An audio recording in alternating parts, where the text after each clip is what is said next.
ციფრული კომუნიკაციების სპეციალისტი და დღეს მინდა გესაუბროთ საკმაოდ ისეთ საკითხზე, თემაზე, როგორც არის თუ რა ეფექტი აქვს კორონავირუს ციფრულ მარკეტინგზე. რა ვნახეთ, რა დაკვირვებები და სხვა რიცხვები და შედეგები გამოიკვეთა უკვე. პირველი რაც მინდა გითხრათ არის ის, რომ ამ პანდემიას ეფექტი აქვს თითოეულ ჩვენთანანის ცხოვრებაზე და არა მარტო ჩვენს პროფესიულ ცხოვრებაზე, არამედ ზოგადად ჩვენს ჯანმრთელობაზე, ჩვენს ფსიქოლოგიურ სტაბილურობაზე და ასე შემდეგ და ეს შეიძლება აისახოს რაღაცნაირად ჩვენს სამუშაო გარემოზეც და ამიტომ ბევრი მარკეტერი აღმოჩნდა იმ სიტუაციაში, როდესაც კომპანიებმა გადაწყვიტეს, რომ შეემცირებინათ თავიანთი მარკეტინგული ბიუჯეტები და რაღაცნაირად ეს შეიძლება ითქვას ნეგატიურად აისახა ამ ადამიანების საქმიანობაზე, თუმცა მე დღეს შევეცდები გაჩვენოთ თუ რატომ პირიქით კომპანიებმა უფრო მეტი ძალისხმევა უნდა ჩადონ ახლა განსაკუთრებით ახლა ციფრული მარკეტინგის ბიუჯეტში. პირველი მოკლედ რაც დაკვირვება არის, პირველი keyword-ი რაც ამ რეალობას შეეხება არის ალბათ ადაპტაცია, იმიტომ რომ ჩვენ ყველანი ვადაპტირდით ამ რეალობასთან. უამრავი შეხვედრა იმართება online, მაგალითად ეს შეხვედრაც ალბათ სხვა დროს ჩატარდებოდა კონკრეტულ შენობაში, კონკრეტულ აუდიტორიაში და იმისათვისაც ადამიანები იქ მოსულიყვნენ, არ ვიცი. უნდა გაევლოთ საცობები და დასწრებოდნენ მას და ახლა ჩვენ მოგვიწია ადაპტაცია და ეს სახრიდან ვესაუბრებით ერთმანეთს. ადაპტირდნენ რა თქმა უნდა ბრენდებიც და კომპანიებიც და მინდა რომ რამდენიმე მაგალითი გაჩვენოთ თუ რა გააკეთეს ისეთმა შეიძლება ითქვას ძალიან ცნობილმა ბრენდებმა კორონავირუსთან მიმართებაში, იმიტომ რომ ადამიანებს გაუჩნდათ სურვილი მოკლედ რომ რაღაცნაირი ფიდბექი ენახათ ამ ბრენდებისგან. პირველი არის Lego, ყველასთვის საყვარელი სათამაშოების წარმოებელი კომპანია, რომელმაც თავისი წარმოების ნაწილი დაუთმო პირვადეების თუ სახის დამცავების წარმოებას და ის უფასოდ გადასცა ექიმებს და მგონია რომ ძალიან კარგი გადაწყვეტილება არის ასეთი ბრენდისგან. ძალიან მომეწონა სხვათა შორის თუ აქამდე აგინახავთ გაჩვენებთ Nike-ის კომუნიკაცია კორონავირუსთან მიმართებაში, მათ ძალიან სწორი და კარგი მესიჯი გააჟღერეს. If you ever dreamed of playing for millions around the world, now is your chance, play inside, play for the world. ეს იყო ძალიან კარგი მოწოდება ჩემი აზრით არჩის სახლში, ფარგლებში, ახლა განსაკუთრებით მნიშვნელოვანია, რომ ადამიანები მოკლედ სახლში იყვნენ და რაღაცნაირად ხელი შეუწყონ კორონავირუსის პრევენციას. კიდევ ერთი ბრენდი, რომელმაც შეიძლება ითქვას ძალიან მარტივი სოლუშენი მოიფიქრა, ეს არის Chiquita, რომელიც არის ტროპიკული ხილის წარმოებელი ბრენდი. მათ ლოგოზე არის ტიპოგრაფია Chiquita-სი და ასევე მასკოტი, ქალი, რომელსაც თავზე რაღაც ლანგარი აქვს, ამ ლანგარში არის ტროპიკული ხილი და მათ ძალიან ისეთი მარტივი გამოსავალი მოიფიქრეს, უბრალოდ ეს ქალი ამოიღეს ლოგოდან და დააწერეს, რომ Miss Chiquita stays home და თქვენს სახლში უნდა დარჩით, ასე მოუწოდეს თავიანთ ლოიალურ მომხმარებლებს. რატო ამაზე დიდი ხანია საუბარი მიმდინარეობს, რომ მომხმარებლები სწრაფ რეაგირებას ითხოვენ მათი საყვარელი ბრენდებისგან და რაღაცნაირად რეაქტიული მარკეტინგი გახდა განსაკუთრებით მნიშვნელოვანი, მით უმეტეს ესეთ გარემოში, სადაც სწრაფად იცვლება მოვლენები თითქმის ყოველდღიურად თუ რაღაც ყოველკვირეულად, ხო ჩვენ გვახსოვს რეალობა, სადაც გეგმავდით რაღაცეებს თვეების განმავლობაში და ვხედავდით როგორ გავაკეთებდით ჩვენს მარკეტინგულ დიჯიტალ კამპანიებს საფხულში ასე შემდეგ და ასე შემდეგ, ახლა ძალიან სწრაფად მოკლედ იცვლება ყველაფერი. რატო? მოდი ვნახოთ როგორ რამდენიმე ასპექტი მინდა დღეს გაჩვენოთ. პირველი ეს არის, მოდი ვნახოთ როგორ შეიცვალა მომხმარებელი. პირველი ჩვენი ყოველდღიური ცხოვრება იყო დაახლოებით ესეთი, როგორიც ნებისმიერი სტანდარტული ადამიანის ჩვენ დილიდან საღამომდე სამსახურებში ვიყავით, ან რაღაც შეხვედრები ქონდა, ან ასე შემდეგ და საღამოს მერე სამსახურის მერე მივიდოდით საყიდლებზე და ვყიდულობდით რაღაც პროდუქტებს და იმ ნივთებს რაც ჭირდებოდა და ყველამ ვიცით უკვე რომ დღევანდელ რეალობაში ჩვენ ამ ყველაფერს ვაკეთებთ სახლიდან ჩვენი სმარტფონებიდან, ხო? სხვა შორის ერთ-ერთი კვლევა ნახე, რომ დიდ ბრიტანეთში გამოკითხული ადამიანების 95% ამბობდა, რომ ისინი დღის უმეტეს ნაწილს ატარებენ სახლში, არ გადიან გარეთ და შესაბამისად ძალიან აქტიურად არიან გადართული e-commerce-ზე და online shopping-ზე და ნივთების და პროდუქტების online გამოწერაზე. ამ რეალობამ სხვადასხვა კატეგორიების პროდუქტებზე გაზარდა მოთხოვნა და რაღაც პროდუქტების კატეგორიებზე შეამცირა მოთხოვნა და ეს განსაკუთრებით აისახა მათ ამ კატეგორიის ბრენდების ონლაინ ტრაფიკსაც. ხო, მოდი ვნახოთ რაზე გაიზარდა სერჩები, ანუ რას ეძებს ხალხი ყველაზე ხშირად და შესაბამისად რას იძენს ონლაინ. პირველი ან ყველაზე სწრაფად მზარდი კატეგორია ალბათ გასაკვირი არ არის თელ საქართველოშიც და სხვა ქვეყნებშიც ეს არის ხელთათმანები. საქართველოში განსაკუთრებით ხელთათმანებთან ერთად ეს არის პირბადეები, ჩვენ ნახეთ რომ ძალიან ბევრი სწრაფი სოლუშენი დაიდო პირბადების ონლაინ გაყიდვის. ძალიან საინტერესო არის რომ გაიზარდა მოთხოვნა პურის საცხობ დანადგარებზე 600%-ით. ასევე ადამიანებმა მოიმარაგეს და ისინი ეძებდნენ სხვადასხვა მედიკამენტებს, რითიც თავდაპირველად იყო საუბარი რამდენიმე მედიკამენტზე, რომ მან შეიძლება დაგვიცვას კორონავირუსისგან და ადამიანები მას იძენდნენ. ძალიან გაიზარდა მოთხოვნა ონლაინ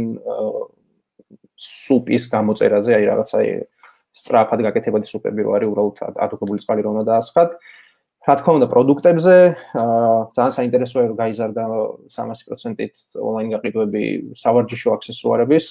ადამიანები სახლში ვარჯიშობენ და ასე შემდეგ და ასე შემდეგ. რაზე შემცირდა მოთხოვნა?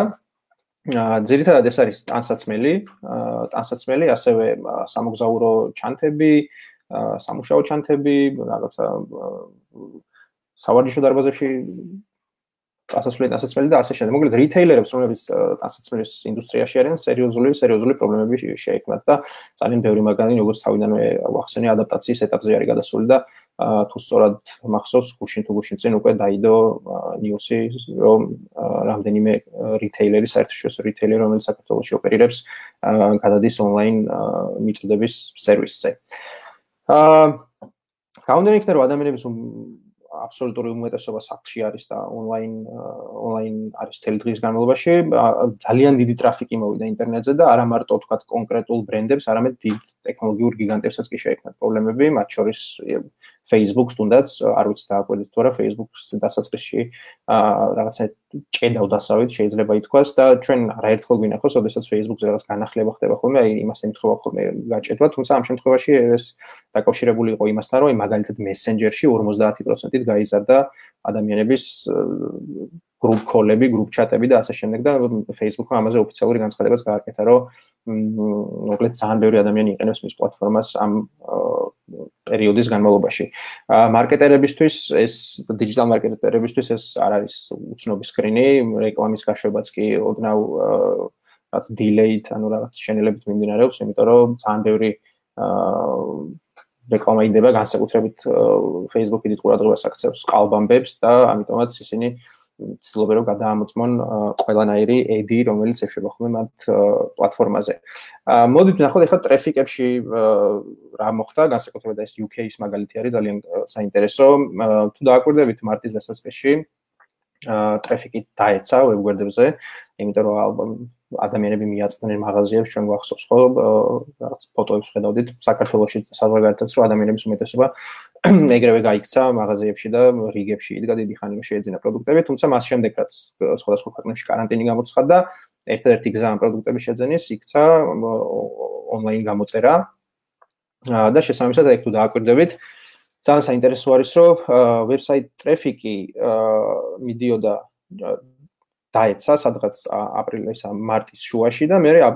აპრილის დასაწყისში ისევ დაუბრუნდა იმ მაჩვენებელს, სადაც იყო მარტის დასაწყისში. თუმცა უფრო საინტერესო ამ სლაიდზე არის შავი და წითელი ხაზები,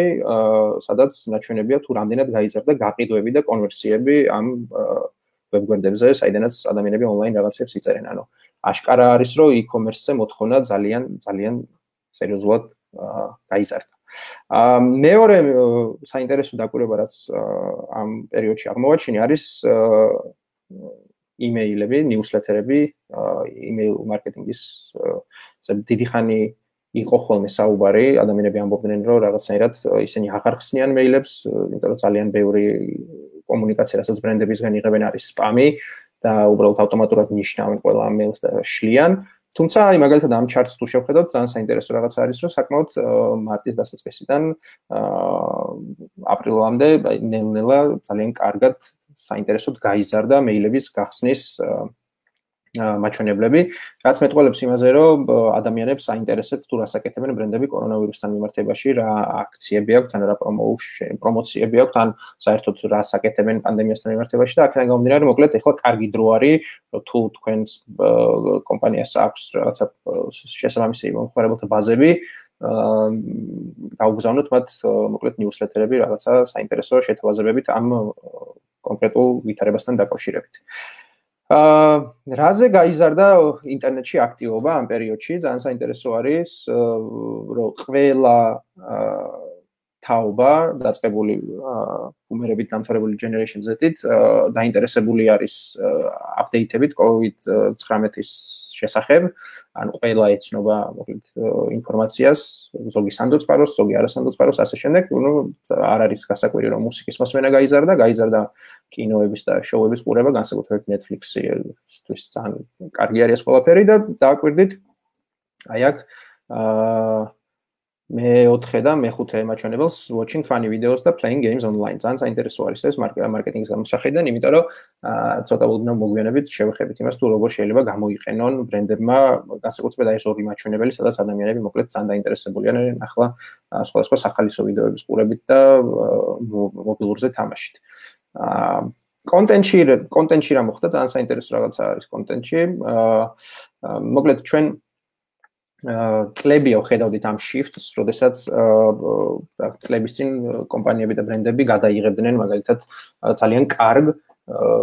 ვიდეოს, რაღაცა კამპანიას გააკეთებდნენ წელიწადში ერთხელ ან წელიწადში ორჯერ, რომელსაც თქვა ძალიან ბევრი საგადაღებო დღე დასჭირდებოდა, ბევრი ადამიანის ჩართულობა, საკმაოდ დიდი ბიუჯეტი, ასე შემდეგ და ასე შემდეგ და ნელ-ნელა ჩვენ ვხედავდით სხვადასხვა ბრენდები როგორ ადაპტაციას განიცდიან იმისა, რომ ისინი გადადიოდნენ უფრო სწრაფი კონტენტის წარმოებაზე, უფრო იაფი კონტენტის წარმოებაზე, იმიტომ რომ ადამიანის ყურადღება შემცირდა, ჩვენ მომხმარებლები ბრენდებისგან ითხოვენ მოკლედ მუდმივ კომუნიკაციას და მუდმივი რაღაცა სიახლეების თუ სხვადასხვა კამპანიების გაკეთებას. აქედან გამომდინარე, ეს რასაც თქვათ წლების განმავლობაში ბრენდები ბიუჯეტებს დებდნენ დიდი კამპანიების კეთებაში, ჩანაცვლდა თუნდაც TikTok-ზე ძალიან მარტივი რაღაცა ჩელენჯების თუ ვიდეოების კეთებით, იმიტომ რომ TikTok-ი არ ვიცი 2-3 თვის წინ ადამიანები განსაკუთრებით რაღაცა 25 წელს ზემოთ ადამიანები შემდაკვირვებით ამბობდნენ, რომ მათ არ ესმოდათ საერთოდ TikTok-ი რა არის და ის რაღაცა სკოლის მოსწავლეებისთვის და Generation Z-ისთვის იყო საინტერესო პლატფორმა, თუმცა ჩვენ ახლა ვნახეთ, რომ პანდემიის პირობებში TikTok-ი გახდა ერთ-ერთი ყველაზე ისეთი პოპულარული სივრცე სხვადასხვა კონტენტის გასავრცელებლად, ამიტომაც მგონია, რომ ახლა კარგი დრო არის, რომ ბრენდებმა ამ პლატფორმაზეც სცადონ თავიანთი აუდიტორიის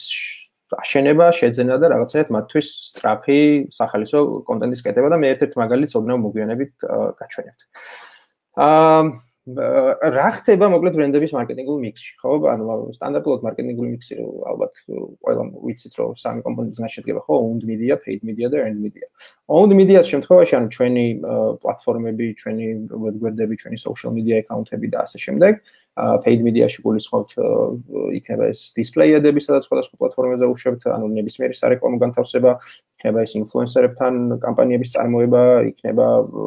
content marketing-ი ასე შემდეგ და ასე შემდეგ, ну earned media არის ძალიან მარტივი, როდესაც ჩვენზე საუბრობენ სხვადასხვა ადამიანები ჩვენგან დამოუკიდებლად. რა მოხდა ჩვენს owned media-ში? უბრალოდ რა მოხდა სხვადასხვა ბრენდების owned media-ში? აი შეხედეთ website traffic-ი, როგორ გაიზარდა ან შემცირდა სხვადასხვა ინდუსტრიების მიხედვით. ძალიან სამწუხარო არის, რომ თითქმის 45-50%-ით შემცირდა მიმართვიანობა ტურიზმთან და მოგზაურობასთან კავშირში არსებული ბრენდების ვებგვერდებზე, იმიტომ რომ არავინ აღარ მოგზაურობს, შემცირდა ასევე სამშენებლო ბიზნესზე ტრაფიკი, ადამიანები აღარ ყიდულობენ სახლებს სავარაუდოდ, იმიტომ რომ გადასულები არიან უფრო ძირითადი მოხმარების პროდუქტების შეძენაზე. ძალიან საინტერესოა, რომ პირიქით გაიზარდა მაგალითად მოთხოვნა ფინანსებზე, უბრალოდ შესვლა ვებგვერდებზე ტრაფიკი გაიზარდა ფინანსური კატეგორიის ქვეშ მყოფ ვებგვერდებზე, გაიზარდა კვებაზე, ჯანმრთელობაზე, მედიაზე და ფარმაციაზე. განსაკუთრებით საინტერესო ჩემთვის აქ არის მედია. ანუ რა თქმა უნდა ბუნებრივი არის რომ ადამიანები ძალიან ბევრ სიახლეს ეცნობიან ონლაინ სხვადასხვა მედია წყაროების მიერ გაკეთებულს და ამიტომაც მგონია რომ მარკეტერებისთვის ეს კარგი სიგნალი უნდა იყოს რომ ახლა კარგი დრო არის დისპლეიედები განთავსდეს ამ მედია პორტალებზე იმიტომ რომ როგორც ვთქვათ, ყველაზე მეტი დაახლოებით 35%-ით გამოდის ზრდა ტრაფიკის ამ პლატფორმებზე და მგონია, რომ ახლა მით უმეტეს კორონავირუსთან მიმართებაში რაიმე კამპანია თუ აქვს ბრენდს, გაუშვას ეს კამპანია მოკლედ მედია ორგანიზაციის ვებგვერდზე. რაც შეეხება paid media-ში ხო აქამდე სტანდარტულად რაღაც სხვადასხვა რაღაცებს ვაკეთებდით ორ კატეგორიად რო შევაჯამოთ ეს არის display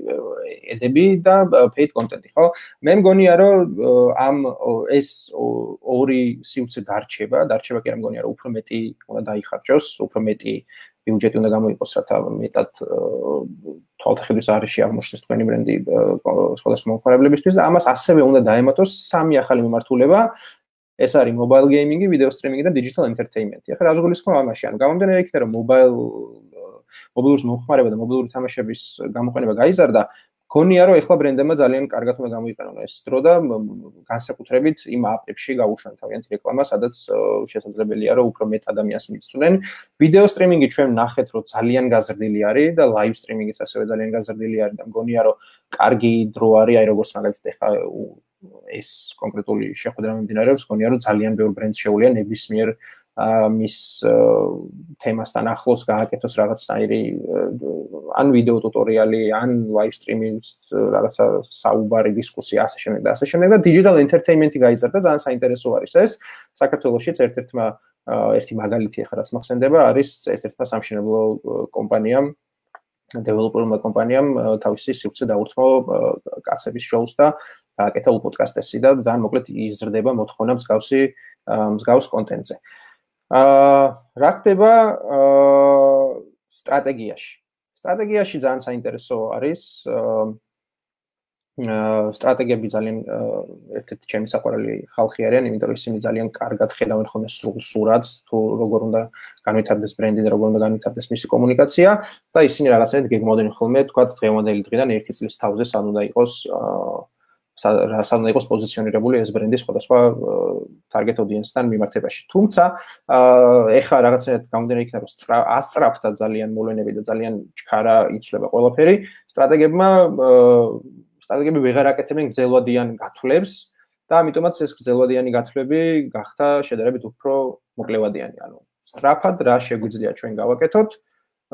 თქვათ ერთ კვირაში ან ერთ თვეში, იმიტომ რომ არ ვიცით მოვლენები როგორ განვითარდება, ხო ჩვენ როგორც ვიღიათ ინფორმაციას სხვადასხვა საერთაშორისო ექსპერტებისგან, კლავაც თავარი მოთხოვნა არის რომ დარჩი სახლში, თავარი საკითხი არის რომ ჯერ კიდევ არ არსებობს არც ვაქცინა და არც პრეპარატი, აქედან გამომდინარე, მოკლედ ჩვენ არ ვიცით როგორ შეიცვალა მოვლენები. მაგალითად საგანგებო მდგომარეობა ვიცით რომ მოიხსნება ზაფხულში, თუმცა შემოდგომაზე რა იქნება, ჯერ ამის პროგნოზირებას ვერ ვაკეთებ და ამიტომაც შემოდგომისთვის კამპანიის გაკეთება ახლა ოდნავ გონია რომ რთული არის, ამიტომაც უფრო საინტერესო იქნება და სწორი იქნება რომ სწრაფი მოკლევადიანი სტრატეგიები აკეთონ ბრენდებმა. 6 რაღაცა არის ის გაკეთებად შეუძლიათ ბრენდებს. პირველი არის ეს, რომ რაღაცნაირი კომფორტი შეუქმნან თავიანთ მომხმარებლებს და ზოგადად თელს ქვეყანას, რაც შეიძლება იყოს გამოხატული თუნდაც ერთი მარტივი ვიდეოს, რაღაცა ინსპირაციული ვიდეოს გადაღებით, სადაც თქვათ ამ კომპანიის წარმომადგენლები მოუწოდებენ ადამიანებს რომ დარჩნენ სახლში, ან მადლობას გადაუხდიან ექიმებს, ან ასე შემდეგ და ასე შემდეგ. მე ნამდვილად მაგალითი ნახე ძალიან კარგი. ამერიკაში მაგალითად არის ესეთი ბრენდი DVA, რომელიც არის სამშენებლო სარემონტო სამუშაო მასალების მაღაზია და მათი CEO გამოვიდა და თქვა, რომ ძალიან დიდ მადლობას უხდის ყველა იმ ადამიანს, რომელიც ახლა ბრძოლის წინა ხაზზე დგას და ყველაფერი აღდგება და ყველაფერი დაბრუნდება და ქვეყანა ჩვეულებრივად იცხოვრებს. მგონია რომ მეორე სიკეთის გასაცემად ახლა განსაკუთრებით კარგი დრო არის და ეს შეიძლება იყოს თუნდაც ჩვენ ნახეთ რომ ქართულმა ბრენდებმა საქართველოში ოპერირება ბადმა ბრენდებმაც გააკეთეს, რომ თქვათ მათ გაუგზავნეს საკვები, ექიმებს გადასცეს პირბადეები, სხვადასხვა საშუალებები, ასე შემდეგ და ასე შემდეგ. მგონია რომ ეს ახლა კარგი კონტენტი არის მოკლედ დიჯიტალში იმისათვის, რომ უფრო მეტი ლოიალური მომხმარებელი შეიძინოს ამ ბრენდმა. მესამე ეს არის Get Through the Crisis in Style. ამის კარგი მაგალითი არის ჩვენ ნახეთ საქართველოში, რომ ძალიან ბევრი პირბადის წარმოება დაიწყო ბრენდირებული და სხვადასხვა წარწერებით და ასე შემდეგ. მაგალითისთვის NBA-მ გააკეთა ამერიკაში, მათ გამოუშვეს პირბადეები, რომლებიც კონკრეტული გუნდების რაღაცა ბრენდირებით არის გაფორმებული და იქიდან რაღაც შემოსული თანხა ნაწილი ირიცხება სხვადასხვა საქონლო ფონდებში. ვირტუალურ გამოცდილებებზე დიდი ხანია საუბარი მიდის, თუმცა ტექნოლოგია ჯერ კიდევ იხვეწება და ახლა განსაკუთრებით საჭიროება დადგა ვირტუალური ტექნოლოგიების, იმიტომ რომ მაგალითად სამშენებლო ბიზნესში, დეველოპერულ ბიზნესში და ავტოწარმოვლების ბიზნესში გართულდა გაყიდვები, იმიტომ რომ ადამიანები ვერ მიდიან ფიზიკურად რომ ნახონ სხვადასხვა ან მანქანა, ან კონკრეტული ბინა, ან ის კორპუსი, სადაც ბინის შეძენება და ამიტომაც გონია რომ ახლა კარგი დრო არის იმისათვის, რათა ვირტუალურად აჩვენონ ამ კომპანიებმა თავიანთი პროდუქცია ადამიანებს და არა მარტო რაღაცა სამშენებლო თუ ავტოინდუსტრიაზე არ ექსაუბარი, მე ძალიან მომეწონა მაგალითად და ძალიან გამიხარდა რომ თუნდაც საქართველოს ეროვნული მუზეუმის ტურით შეუძლია ადამიანს ვირტუალურად ნახოს. გამომდინარე იქიდან რომ ადამიანების უმეტესობა სახლში არის გამოკეტილი და რაღაცნაირად ბევრი დრო აქვს, გონია რომ ეხლა კარგი დრო არის იმისათვის რომ ადამიანებს მივცეთ შესაძლებლობა რომ ეს რაღაცნაირად გაერთონ, რაღაცა გააკეთონ და ეს შეიძლება უამრავი რამე იყოს და ოდნავ ცოტა ხანში რამდენიმე სლაიდი თქვენ განახებთ რამდენიმე ჩემს მოსაზრებას რა შეიძლება გააკეთონ ბრენდებმა იმისათვის რომ ადამიანებს დრო გაატარებინონ და ბოლო არის სტრესი ძალიან ბევრი ადამიანი აცხადებს რომ ის ახლა იმყოფება სტრესში ზოგისთვის ეს ხილული არის, ზოგისთვის უხილავი სტრესი არის და მგონია რომ ბრენდებს ახლა ძალიან კარგი დრო აქვთ იმისათვის რომ სამდროში შეეცადონ ამ ადამიანების სტრესის შემცირების ხარჯზე გაზარდონ თავიანთი ლოიალური მომხმარებლების რაოდენობა. რა კონკრეტული აქტივობები მოკლედ შეიძლება გააკეთონ ახლა ბრენდებმა ამ ყველაფრის მიხედვით. ციფრული ტრანსფორმაცია არის ერთ-ერთი პირველი რაც მგონია რომ რაზეც დიდი ხანია საქართველოშიც მიმდინარეობს დისკუსია, თუმცა რაღაცნაირად ადამიანები ამას უფრთხოდნენ, იმიტომ რომ ციფრული ტრანსფორმაცია არ ნიშნავს მხოლოდ რაღაცა e-commerce-ის აწყობას ან ონლაინ რაღაც პლატფორმის გაკეთებას, ციფრული ტრანსფორმაცია ნიშნავს მთლიანად ბიზნეს მოდელის გადაწყობას და მთლიანად ციფრულ ტექნოლოგიებს და ისეთ მომხმარებლებზე აწყობას, რომლებიც ციფრულად შემოდიან ინტერაქციაში ჩვენს ბრენდებთან. ამიტომაც მგონია რომ ეხლა არის იდეალური დრო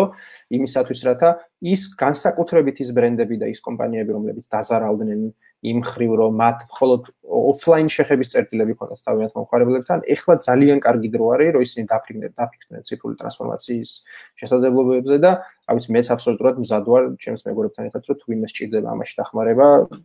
გავუწევთ კონსულტაცია და მთლიანად ავუწყოთ მთელი ჯაჭვი იმისა, თუ როგორ განაგრძელონ ოპერირება არა მარტო ახლა არა მარტო საგანგებო მდგომარეობის დასრულებამდე, არამედ საგანგებო მდგომარეობის შემდეგაც, იმიტომ რომ არსებობს უკვე კონკრეტული მოსაზრებები, რომ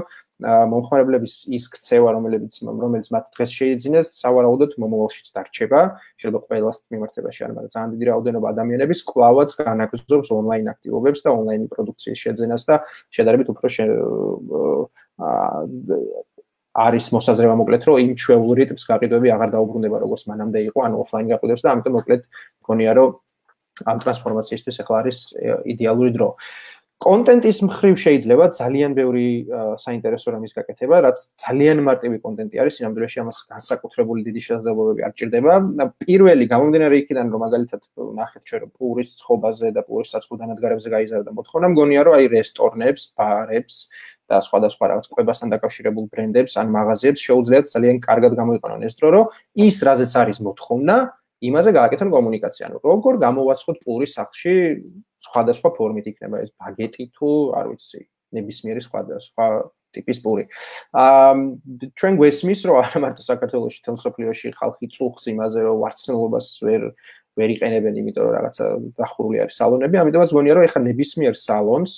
ან ნებისმიერ ესთეტიკურ ცენტრს შეუძლია გააკეთოს ონლაინ ტუტორიალი სახლში ადამიანებმა როგორ რაღაცნაირად მიხედონ თავიანთ ვარცხნილობას. ბევრი ადამიანისგან ისმის ეს ინსაიტი, რომ ახლა უფრო ხშირად უწევთ თავიანთი სახლების დალაგება და თურმე ეს რამხელა შრომა ყოფილა და თურმე ეს რა რთული ყოფილა, ამიტომაც გონია, რომ ნებისმიერ სახლის მოვლასთან თუ ჰიგიენასთან თუ ქიმიას რო ეძახიან, მოკლედ იმ რიტეილერებს, რომლებიც ყიდიან ამ პროდუქციას შეუძლიათ ძალიან მარტივად გააკეთონ თუნდაც რაღაც ლისტები, პლეილისტები, რაღაც 10 სიმღერა როგორ დავალაგოთ ჩვენი სახლი, რომელიც დაგვეხმარება სახლის უფრო ხალისინად დაალაგებაში, ან არ ვიცი რაღაცა სხვა ტიპის მსგავსი კომუნიკაცია იმისათვის, რათა ადამიანებს როგორც თქვი, უფრო დროის გაყვანაში დაეხმარონ და ცოტა სტრესი შეუმსუბუქონ. რესტორნებს შეუძლიათ გააკეთონ ძალიან საინტერესო რაღაცა, ჩემი აზრით, ყველა რესტორანი ჩვენს ცნობიერებაში კვალიფიცირდება მისი ყველაზე რაღაცა ცნობილი კერძით, ხო? ჩვენ ვამბობთ ხოლმე, რომ აი კარგი ხინკალი არის იმ რესტორანში, ან კარგი ბურგერი არის იქ და ასე შემდეგ. მე მაგალითად გავაკეთებდი ამას, რომ კონკრეტული, თქვათ, რაღაც ბურგერ place-ის ადგილზე გავაკეთებდი ვიდეო ტუტორიალს თუ როგორ გავაკეთოთ სახლში ჩვენი ყველაზე ცნობილი ბურგერი. და შეიძლება ეს ვიღაცამ აღიქვას იმათ, რომ ჩვენ თუ ვასწავლეთ ადამიანებს ისინი აღარ მოვიდნენ ჩვენს რესტორანში ბურგერის გასასინჯად, თუმცა არ არის ეგრე, იმიტომ რომ გონია რომ პირიქით უფრო ლოიალურები გახდებიან თქვენ მიმართ და როდესაც დასრულდება საგანგებო მდგომარეობა და გაიხსნება ბარები და რესტორნები ისინი აუცილებლად კვლავ გეწევიან. რომ ამას როგორ ვივარჯიშოთ სახლის პირობებში უკვე ძალიან ბევრი ჯიმი აკეთებს და ძალიან სწორი არის, ჩემი აზრით ძალიან კარგი არის, თუმცა არა მხოლოდ ჯიმებმა უნდა გააკეთონ ეს და არა მხოლოდ სავარჯიშო დარბაზებმა, არამედ ნებისმიერმა რიტეილერმა, რომელიც რაღაცა ყიდის სპორტულ აქსესუარებს. მასაც შეუძლია თავისუფლად თავისი სპორტული აქსესუარების დახმარებით გააკეთოს მსგავსი კონტენტი, ან ნებისმიერ სხვა ადამიანს, ნებისმიერ სხვა ბრენდს, მოკლედ, რომელიც ახლოს არის ადამიანების ზრუნვაზე, ან ჯანმრთელობაზე, ან ასე შემდეგ. გონია რომ იმ კატეგორიის მაღაზიებს, რომლებიც ყიდიან ავეჯს, შეუძლიათ ან რაღაცა სამშენებლო კომპანიებს შეუძლიათ ძალიან მარტივი რჩევები მისცენ ადამიანებს თუ როგორ მოიწყონ თავიანთი სამუშაო სივრცე, იმიტომ რომ ჩვენ ბევრი ადამიანისგან გვესმის, რომ აი ესეთი ფორმით ვცადე სამუშაო სივრცის მოწყობა, ერთი კვირა ისე ვცადე, მერე მეორე კვირა ისე ვცადე, მერე მესამე ისე და მაინც რაღაცნაირად ვერ დაულაგდი და გონია რომ შეიძლება ვიღაცა ინტერიერის დიზაინერმა, მოკლედ ინტერიერის დიზაინერის დახმარებით გაკეთდეს ეს კონტენტი, რითაც ადამიანებს თქვენი ბრენდები მისცემენ რჩევებს და ბოლო ალბათ ყველაზე ისეთი გულახდილი კომუნიკაცია რაც შეიძლება გაკეთდეს, ეს არის ის, რომ ნებისმიერი ბრენდის უკან დგანან ადამიანები, რომლებიც ასევე სხვა დანარჩენი მომხმარებლების და ადამიანების მსგავსად სახლში არიან გამოკეტილი და მათ ზუსტად ისეთივე გამოწვევები აქვთ, როგორც მომხმარებლებს და ამიტომაც გონია, რომ კარგი იქნებოდა სხვადასხვა ბრენდებმა, რომ უბრალოდ აჩვენონ ის რეალობა, რომელშიც თავიანთი თანამშრომლები აღმოჩნდნენ და ამით რაღაცნაირად ადამიანებს აგზნობინონ, რომ ამ გამოწვევის წინაშე ყველანი ერთად ვდგავართ და თუ ყველანი რაღაცნაირად ერთად გავაერთიანებთ ჩვენს ძალებს, უფრო სწრაფად დავამარცხებთ.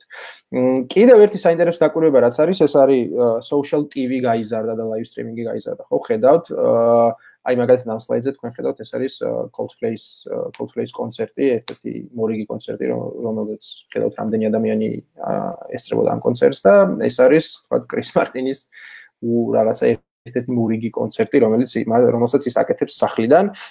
ძალიან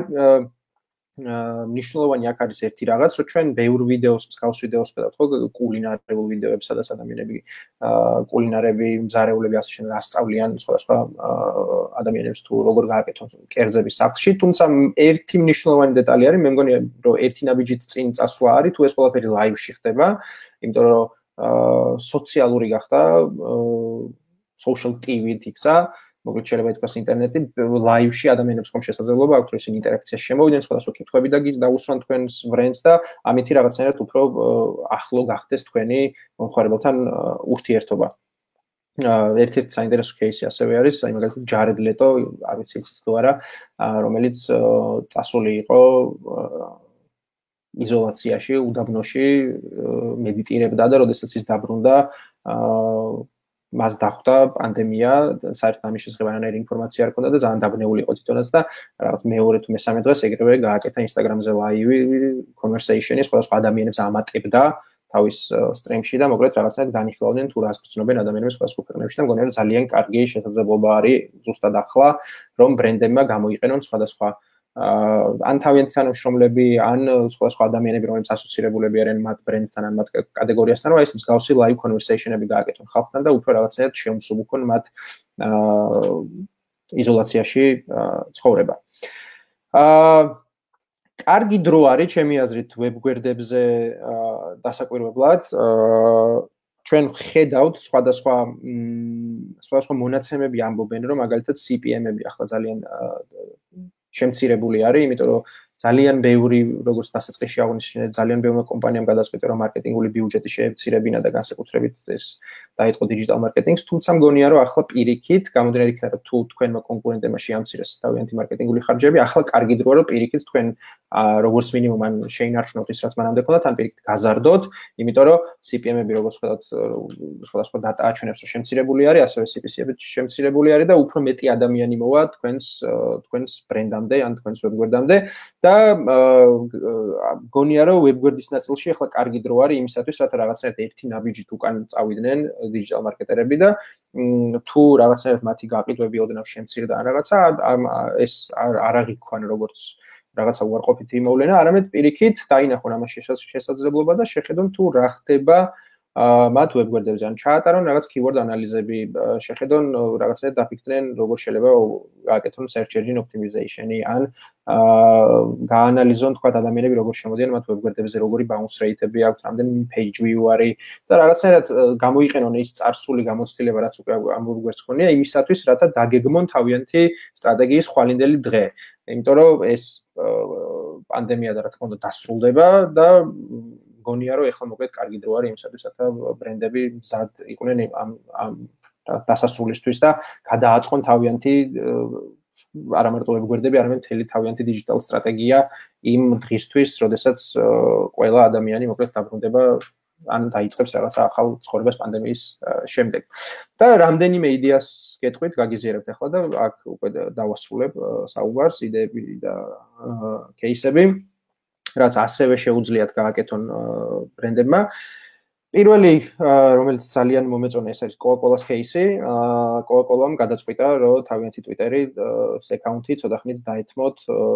ჯანდაცვის და კორონავირუსის შესახებ კომუნიკაციისთვის და მგონია, რომ ეს ძალიან კარგი გზა არის იმისათვის, რათა რაღაცა მათი CSR-ი გამოჩნდეს, ანუ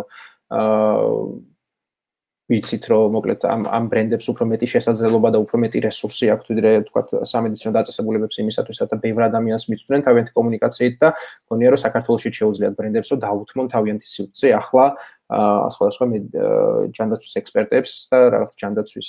და კორონავირუსთან კავშირში მყოფ თემებს და ამით რაღაცა გამოხატონ თავიანთი CSR-ი.